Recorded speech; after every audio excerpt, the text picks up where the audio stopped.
الحمد للہ رب العالمین الصلاة والسلام علی رسولہ الکریم السلام علیکم ورحمۃ اللہ وبرکاتہ۔ محترم بھائیوں، بزرگوں، عزیز دوستوں، اللہ جل شانہ کا بڑا انعام و فضل ہے کہ اللہ نے قیمتی چیزیں ہم کو عطا فرمائی ہے۔ ایمان کی دولت کا ملنا، رسول اللہ صلی اللہ علیہ وسلم کی امت میں پیدا ہونا، اس زمانے میں دین کے اعتبار سے لگے ہوئے رہنا، یہ بڑی بڑی نعمتیں ہیں۔ اللہ ہم سب کو اس کی سمجھ عطا فرمائے۔ محترم دوستوں، بزرگوں، دنیا کا یہ دستور ہے، جو چیز بے قیمت ہوتی ہے وہ آسانی سے مل جاتی ہے، آسانی سے آدمی کو میسر ہوتی ہے، اور جو چیز قیمتی ہوتی ہے اس کے اوپر محنت لگتی ہے، محنت کے بعد وہ چیز حاصل ہوتی ہے، اور پھر اس چیز کو سنبھالنے کے لیے بھی آدمی کو محنت کرنا پڑتا ہے، اس کی حفاظت کرنی پڑتی ہے۔ اسی طرح اللہ نے جو ایمان عطا فرمایا ہے، جو کلمہ ہم کو عطا فرمایا ہے، اس امت میں پیدا ہونے کی جو نعمت عطا فرمائی ہے، اس کے لیے محنت کرنی پڑتی ہے۔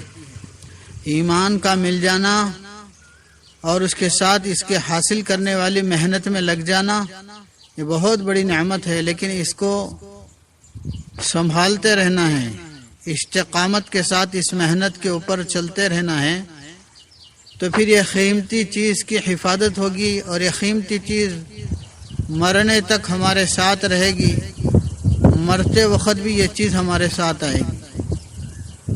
تو میرے دوستوں، بزرگوں،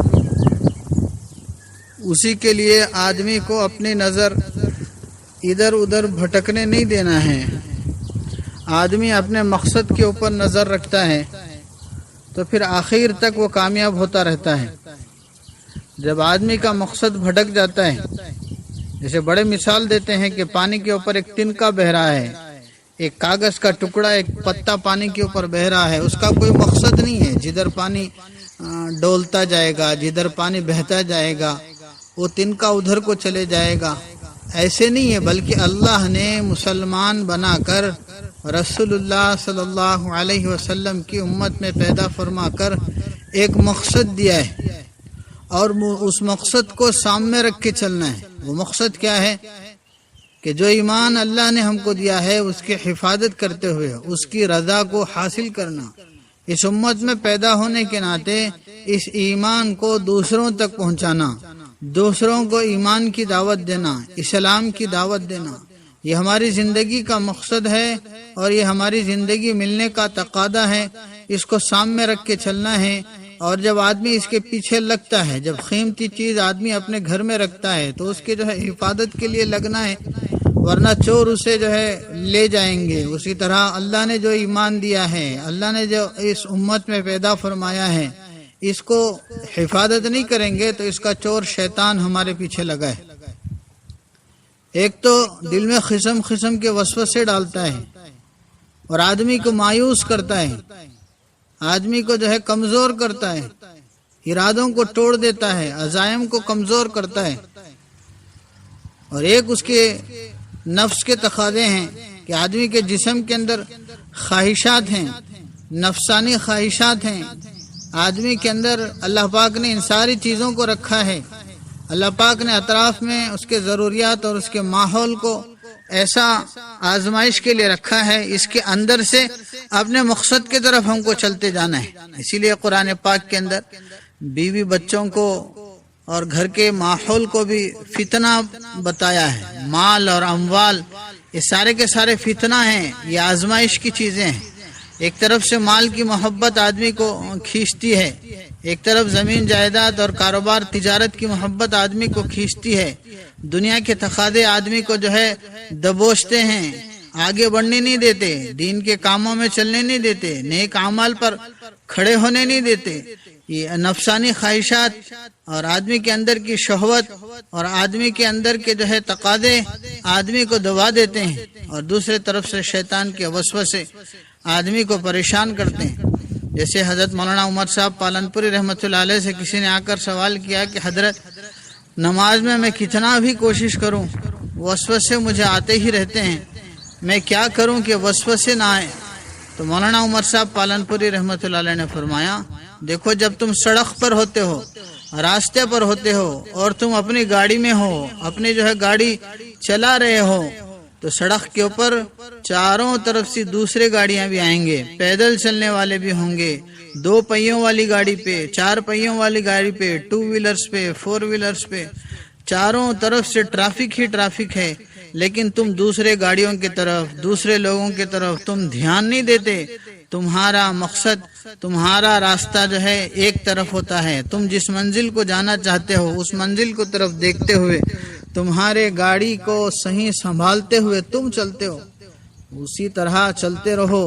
مقصد کے اوپر دھیان رکھو کہ اللہ میرے سامنے ہے، میں اللہ مجھے دیکھ رہا ہے، میں اللہ کو دیکھ رہا ہوں۔ اس طرح جس طرح نماز سارے دین کا جو ستون ہے، اصل جو ہے بنیاد ہے، اسی طرح ساری زندگی کے اندر بھی ہم کو ہمارے مقصد کو سامنے رکھنا ہے۔ نفسانی تقاضے، شیطان کے وسوسے، حالات و پریشانیاں، چاروں طرف سے جو ہے لوگوں کا دبانا، پیچھے کھینچنا، یہ سارے کے سارے چیزوں میں سے ہم کو نکل کر موت تک کامیاب ہو کر چلنا ہے۔ یہی زندگی کا مقصد بتایا۔ جیسے ہمارے بڑے مثال دیتے ہیں، جیسے آپ کسی آفس کے اندر ہیں، آفس سے نکل کے آپ آ رہے ہیں اور آنے کے بعد کسی نے پوچھا کیا فلاں آدمی کو آج آپ نے آفس میں دیکھا؟ تو وہ کہیں گے کہ بھائی میں نے تو نظر نہیں ڈالی، نہیں آپ کے آفس کا بندہ ہے، آپ کے آفس میں ہی کام کرتا ہے۔ تو بولیں گے ہوں گا، میں وہیں سے گزرا ہوں لیکن میں نے غور نہیں کیا، میں نے دھیان نہیں دیا۔ کیوں دھیان نہیں دیا؟ کہ میرا کام ہو گیا، مجھے آفس سے نکلنا ہے، میں جہاں پر بیٹھتا ہوں وہاں جا کر سیدھے اپنے آفس کی کرسی پر جا کر بیٹھ جاتا ہوں، مجھے اس بات پر دھیان نہیں رہتا۔ تو اگر کوئی پوچھے کہ آپ کے آفس میں آپ آتے خود پنکھا پھر رہا تھا کہ نہیں پھر رہا تھا، لائٹ جل رہی تھی کہ نہیں جل رہی تھی، تو کہے گا کہ صاحب مجھے دھیان نہیں تھا، میں نے نہیں دیکھا، میں نے غور نہیں کیا۔ تو فرمایا جس طرح آدمی ایک مقصد کے لیے اپنے آفس کو جاتا ہے، اپنے آفس سے نکلتا ہے، اگر وہی اس کا جو آفس کا نگران ہے، واچ مین ہے، اس کو اگر پوچھا جائے کہ فلانا پنکھا پھر رہا تھا کہ نہیں پھر رہا تھا، وہ کہے گا کہ نہیں صاحب میں نے بند کر دیا۔ لائٹ آتے وقت کھلی تھی کہ بند تھی، وہ کہے گا کہ نہیں صاحب میں بند کر کے آیا ہوں، کیونکہ اس کا وہی کام ہے، اسی کام کے لیے اس کو آفس کے اندر رکھا گیا ہے۔ تو اسی طرح میرے دوستو بزرگوں، اللہ نے ایک مقصد دے کر ہم کو بھیجا ہے۔ خود اللہ پاک نے فرمایا قرآن پاک کے اندر، جس کا مفہوم ہے، کیا تم یہ سمجھتے ہو کہ ہم نے تم کو یوں ہی بیکار پیدا کیا؟ نہیں، بلکہ کیا ہماری ایک زندگی کا مقصد ہے، اللہ کی عبادت ہے، اللہ کے حکم کو پورا کرنا، رسول اللہ صلی اللہ علیہ وسلم کے طریقے کے اوپر زندگی کا گزارنا۔ یہ مقصد کو سامنے رکھ کر اگر ہم چلیں گے، آپ کو جو ہے ہر چیز چھوڑنے کے لیے نہیں کہا جا رہا۔ آپ گھر کے اندر ہیں تو آپ کے گھر کے اندر رہنے کا حکم ہے کہ آپ کو جو ہے گھر کے اندر گھر والوں کے حقوق ادا کرنے ہیں۔ آپ کسی نوکری، تجارت اور کاروبار میں ہیں، وہاں حلال کمانے کے لیے آپ جا رہے ہیں، وہاں کوئی ایسا کام نہ ہو کہ جس سے اللہ ناراض ہو جائے۔ اللہ کی راضی کو قائم کرنے کے لیے، اللہ کے احکامات کو قائم کرنے کے لیے آپ تجارت و کاروبار میں جا رہے ہیں۔ تو اس طرح ہر عمل کے اندر آدمی اپنے مقصد کو سامنے رکھے۔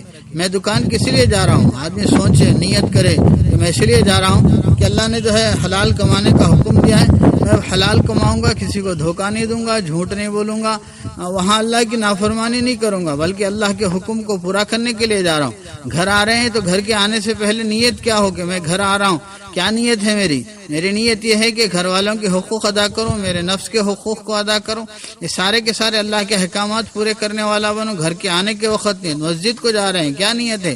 رشتہ داروں سے ملاقات کے لیے جا رہے ہیں، نیت کو ٹٹولیں کہ کس لیے جا رہے ہیں؟ اپنے دوستوں سے ملاقات کے لیے جا رہے ہیں، کیا نیت ہے؟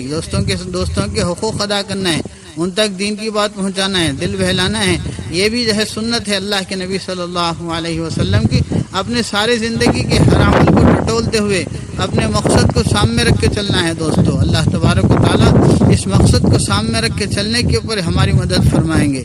ہمارا مقصد صرف اور صرف جو ہے اللہ اللہ ہی جو ہے زبان سے نکالنا نہیں ہے، بلکہ اللہ کے بول کا مطلب، اللہ کے ذکر کا مطلب، اللہ کی تسبیح کا مطلب صرف سبحان اللہ الحمدللہ نہیں ہے، بلکہ ہمارے بول سے، ہمارے عمل سے، ہمارے چلنے پھرنے سے ہم لوگوں کو اللہ کی طرف آنا محسوس ہو جائے، آنے کا راستہ مل جائے، اللہ کی طرف وہ آنے والے بن جائے۔